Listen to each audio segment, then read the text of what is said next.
So Allah Azza wa Jal says, أَفَرَأَيْتَ الَّذِي تَوَلَّى. Have you seen somebody who turned away? The Prophet is being told to take note of somebody who doesn't listen to his message. He invites him by the most powerful word ever given, from the most compelling source and the most authenticated source ever given, Allah, and with the most authentic person, credible person ever, Rasulullah himself sallallahu alaihi wasallam, and yet somebody turns away. What could be going on in their head? When somebody doesn't listen to a message, there could be two things wrong. It could be there's something wrong with the message, or maybe there's something wrong with how it was delivered, and it wasn't very convincing, and you're not convinced. But the other could also be that maybe there's something wrong with the person giving it, and you're like, I don't want to listen to this person, they have nothing good to offer me, or I don't trust them, or whatever it may be. Even if they have the best things to say, you could have a corrupt politician give the most convincing speech, but people don't want to hear it because he has no credibility. That could happen.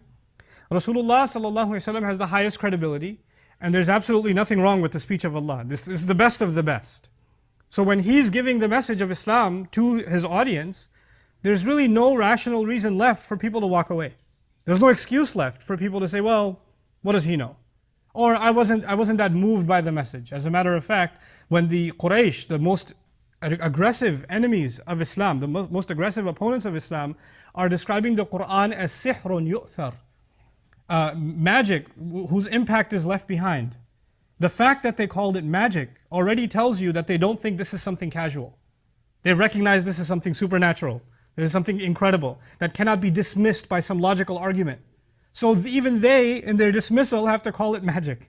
That's actually an insult to the Prophet ﷺ, but understand that in that insult there's also a compliment.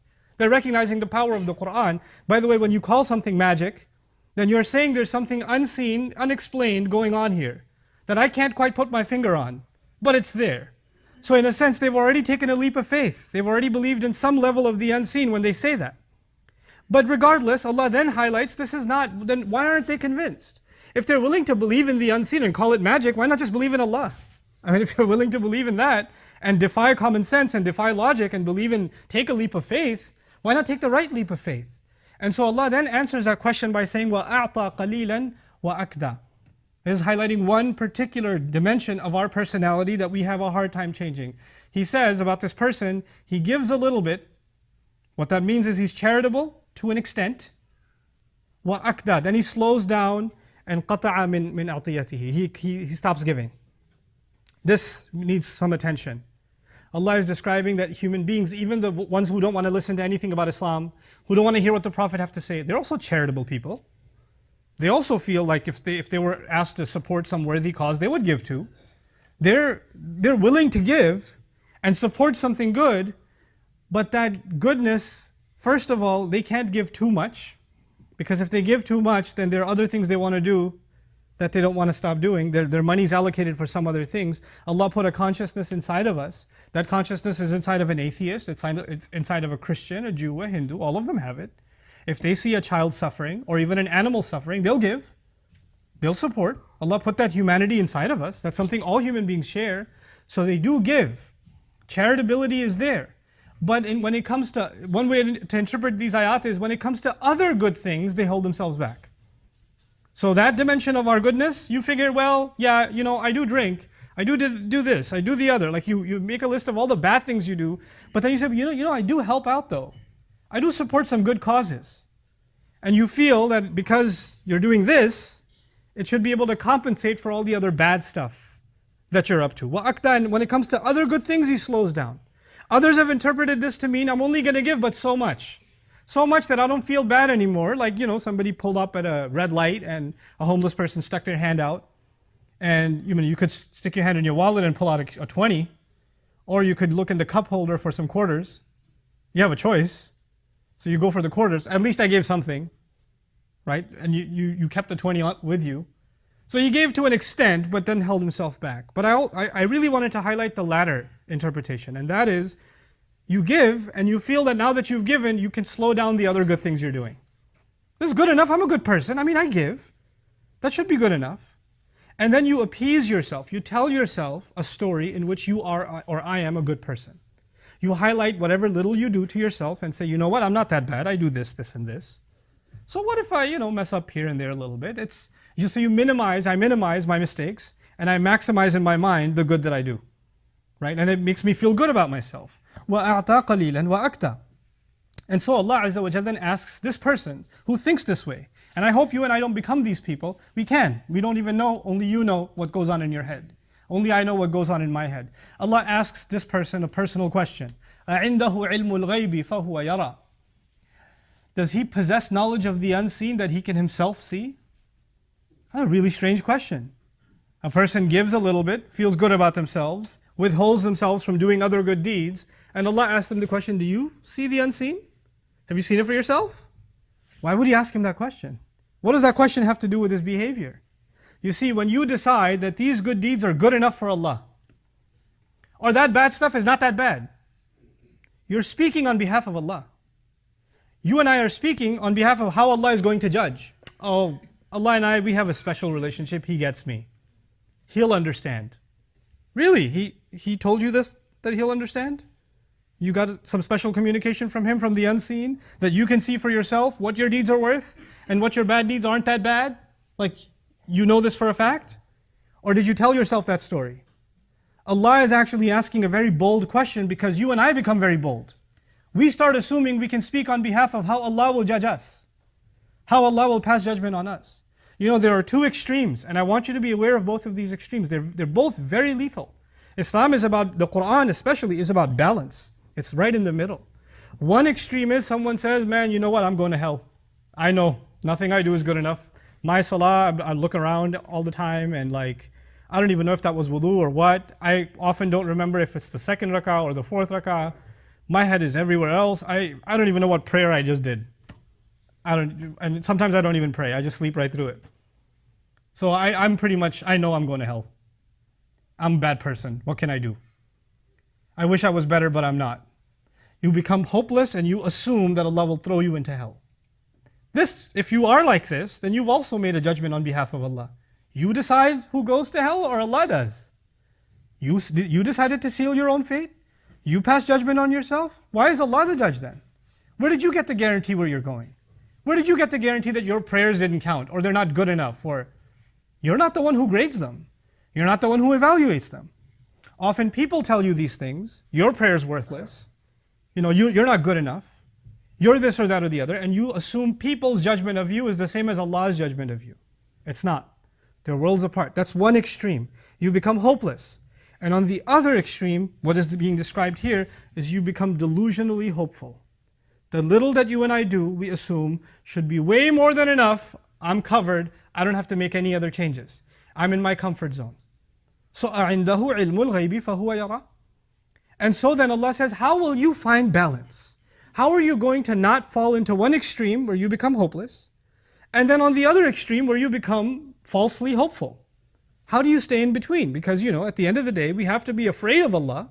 We have to be afraid that our deeds aren't good enough, but we can't become entirely hopeless either. We have to have that khawf and raja both at the same time, the fear and that hope together. So Allah then answers that question and says, أَمْ لَمْ يُنَبَّأْ بِمَا فِي صُحُفِ مُوسَى وَإِبْرَاهِيمَ الَّذِي وَفَّى. Hasn't he been informed of what was given in the scriptures of Moses and that was given to Ibrahim alayhi salam? You know, in other places in the Quran, Allah will describe the Quran itself and what the message of the Quran itself, and then He'll say, إِنَّ هَذَا لَفِي الصُّحُفِ الْأُولَى صُحُفِ إِبْرَاهِيمَ وَمُوسَى. This is already found in the previous scriptures, what was given to Musa and what was given to Ibrahim. Allah is saying there's something in the book that if you were to try to internalize, I was to try to internalize, we would remain balanced. We wouldn't become delusional. Either way, we wouldn't become hopeless, we wouldn't become overly hopeful. We'd remain balanced. But that has to do with what is discovered inside the revelations that was given much before. And of course, there are so many in the audience that had no idea what the revelation of Musa was. And they have no idea what the revelations of Ibrahim were. So Allah summarized them for us right here. He said, okay, since you don't know, since many of those scriptures have been lost, let me tell you the part you need, that you can live a balanced life, that you don't become this way. He says, أَلَّا تَزِرُ وَازِرَةٌ وِزْرَ أُخْرَى. That nobody will be carrying anybody else's burden. Nobody will be carrying anybody else's burden. This is one of the most powerful, profound statements in the Quran. You and I are going to be held responsible for who? Ourselves. At the end of the day, I have to be able to answer Allah for the choices I made. I will not be able to blame society, pressure, friends, family, put something on someone else. It's going to have to be me. أَلَّا تَزِرُ وَازِرَةٌ وِزْرَ أُخْرَى. No carrier of any burden will carry the burden of anyone else. Wizr, by the way, in Arabic is a heavy load. You and I have been made capable by Allah of carrying heavy loads. Yes, you and I have many responsibilities. Yes, you and I have a lot of pressure on us. There's family pressure, there's financial pressure, there's emotional pressure, there are all kinds of pressures on you. There's all kinds of forces pulling at you. And they can pull you in any number of directions. And you and I will fail often. We will make mistakes. That's going to happen. But at the end of the day, there are two kinds of people. وَلَوْ أَلْقَى مَعَاذِيرَ, right? وَلِلْإِنسَانَ عَلَى نَفْسِهِ بَصِيرَةٌ وَلَوْ أَلْقَى مَعَاذِيرَ. Human beings have a pretty good view of themselves, even if they make excuses. Like you and I can hide behind excuses and say, well, yeah, I know it's messed up, but I mean, I can't help myself. But at least I'm good in this, this, and this. No, no, no. Nobody will carry your burden. No, these small good deeds that you do are not necessarily going to compensate for the other bad deeds that you do. You're going to have to work on those bad deeds. Those small good deeds, you're going to have to try to make them a little bit bigger and keep working on them. See, we recognize our potential. And Allah knows that. Allah knows that you are capable and I'm capable of much better. We are not being asked to be perfect. But we are being asked to push, to try. That's what we're being asked to do. And you know, just like in a race, some of you can run a lot faster than others. Some of you, maximum you can run is half the speed of the person next to you. That's the best you can do. Allah is not going to see who came number one. Allah is going to see who used their maximum effort. I want you to remember this example. It could be the case that somebody wins a race, but they put no effort in it. It was easy for them. It was extremely easy for them. They beat everybody else. That Allah, you know, in the case of good deeds, Allah is not interested that you beat others, that you gave more charity than others, that you did more than others did. He's not interested. He's interested in seeing what were you capable of, what potential did you have, and did you exhaust your potential or not? And that's a question that's different from one person to the next, and this is why Allah says, your burden, nobody else can carry. أَلَّا تَزِرُ وَازِرَةٌ وِزْرَ أُخْرَى. Because all of us are capable of carrying different burdens. We don't have the same capacity. Every individual has to actually ask themselves. Understand what this means. It actually means you don't get to say, well, at least I'm not as bad as that guy. Well, what do you expect me to be good like that person? I can't be that. Allah is not asking you to compare. Allah is asking you to look inside yourself. Take a good look at yourself. I take a good look at myself and say, am I actually doing the very best that I can? Could I be improving? Or am I comfortable doing that little bit and then I slow down, أَعْتَى قَلِيلًا فَأَكْدَى وَأَكْدَى. Is that my case? So when he says, أَلَّا تَزِرُ وَازِرَةٌ وِزْرَ أُخْرَى وَأَن لَيْسَ لِلْإِنسَانِ إِلَّا مَا سَعَى. Such profound words. Human being will have nothing benefiting them. At the end of the day, when we come before Allah, we have no possessions. You know that, right? We will come before Allah with no possessions. Nothing to our name. No property will be left. No money will be left. No family ties will be left. All of it will be gone. What is it that we will actually own on Judgment Day? This is the ayah that describes, here's the only asset that you and I will have on Judgment Day. وَأَن لَيْسَ لِلْإِنسَانِ إِلَّا مَا سَعَى. A human being will have nothing in his possession other than the efforts he made. Other than the efforts we made. Allah didn't even say other than the good deeds, other than the perfect prayers. He's not even highlighting the act itself. He's highlighting the sa'i, the effort itself. The trying, the struggle, the sweating over something. That pushing yourself and that pushing myself. That's all that is valuable to Allah. It's the only thing that's valuable to Allah. وَأَن لَيْسَ لِلْإِنسَانِ إِلَّا مَا سَعَى. And then it's that, nobody can see that. That's the other remarkable thing. If you put in, I'm in teaching and I used to teach kids some time ago. And even when I teach adults, I feel like I'm teaching kids sometimes. But when you're teaching children and a child does a sloppy job at homework, really sloppy job, and this kid can do a lot better. And you ask him, what did you do here? And the child says, I did my best, okay? I did my best. Well, I as a teacher know that's not your best. I've seen your best and that's not it. You could do a lot better, right? But if I didn't know this student, and he said I did my best, it was my first day me meeting this kid, and he's got terrible handwriting. I have never seen his wonderful handwriting when he's in a better mood. And I look at him and he says he did his best. I'm going to believe him. I don't know any better. I think this is the best he can actually do. I'll give him benefit of the doubt. On Judgment Day, it's not just the quantity of our deeds. It's actually the effort, which is quality. No, nobody will know if you did your best. An employee can tell the employer, hey boss, I'm doing my best. How is the employer supposed to know that's his best? There's no way to know.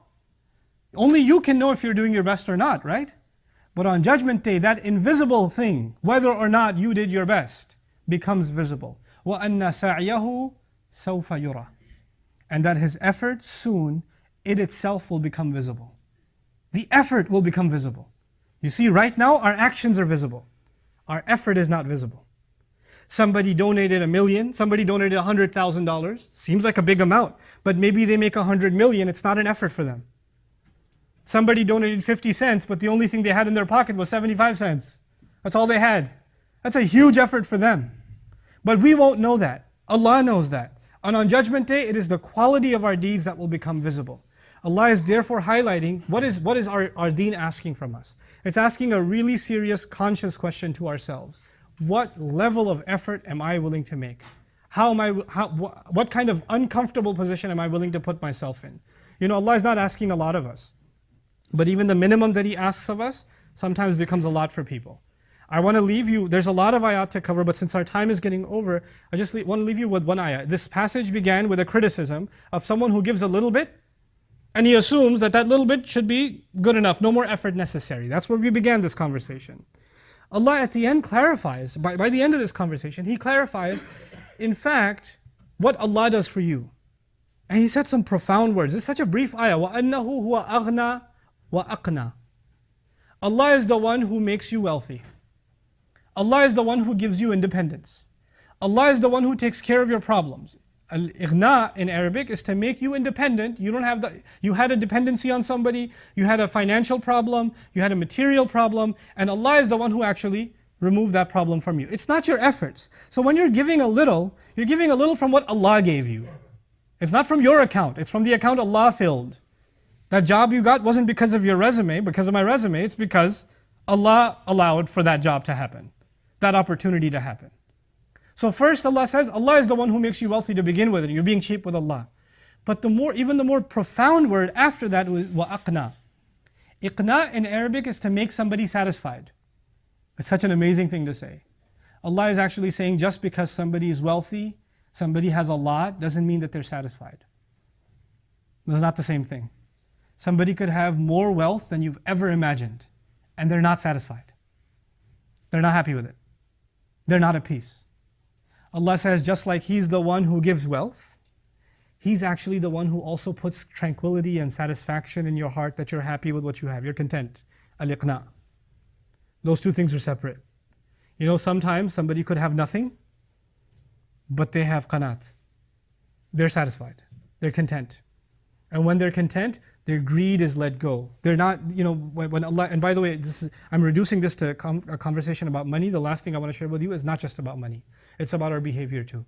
Some of you young men, for example, young women, you're tempted by something. You're tempted by alcohol, I don't know, drugs, whatever it may be.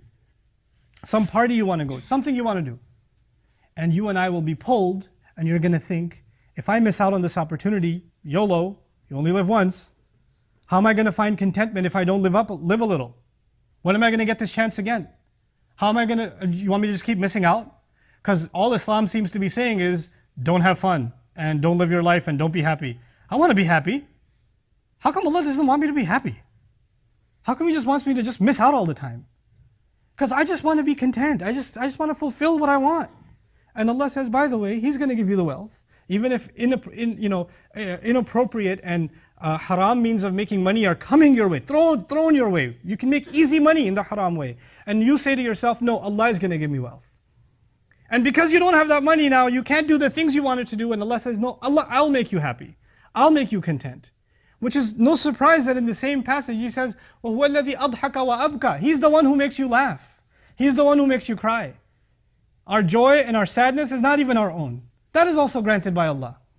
And I pray to Allah Azza wa Jal, we become of those who are given laughter, who are given joy in life, because we accepted that Allah is the one who gives. Because we accepted that our efforts, just when we make a little bit of effort, Allah will give us in this life and He will give us in the next. That's all Allah is asking of us. وَأَن لَيْسَ لِلْإِنسَانِ إِلَّا مَا سَعَى وَأَنَّ سَعْيَهُ سَوْفَ يُرَى. I did say this was the last thing. This now I promise is the last thing. I said when our efforts are made, we will see them on Judgment Day, yes?